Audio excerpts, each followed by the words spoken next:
وعلیکم السلام ورحمۃ اللہ وبرکاتہ۔ آپ کا سوال یہ ہے کہ کیا بیٹا اپنی ماں کے پاؤں دبا سکتا ہے، جسم کو دبا سکتا ہے، بازو ران وغیرہ دبا سکتا ہے یا نہیں؟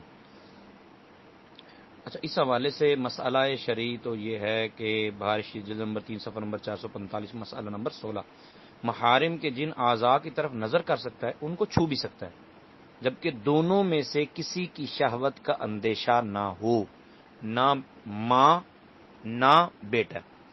مرد اپنی والدہ کے پاؤں دبا سکتا ہے، مگر ران اس وقت دبا سکتا ہے جبکہ کپڑے سے چھپی ہو، یعنی کپڑے کے اوپر سے اور بغیر حائل چھونا جائز نہیں ہے، کیونکہ دیکھنا جائز نہیں۔ مگر فی زمانہ اس معاملے میں بھی احتیاط بہت زیادہ ضروری، کہ شہوت کے ساتھ چھونے سے بعض صورتوں میں حرمت مصاہرت ثابت ہو جائے گی، اور وہ عورت اپنے شوہر پر ہمیشہ ہمیشہ کے لیے حرام بھی ہو سکتی ہے۔ اس لیے محتاط رہنا ضروری ہے۔ ماں کے پاؤں دبائیے، لیکن ران وغیرہ بیٹیاں ہی دبائیں۔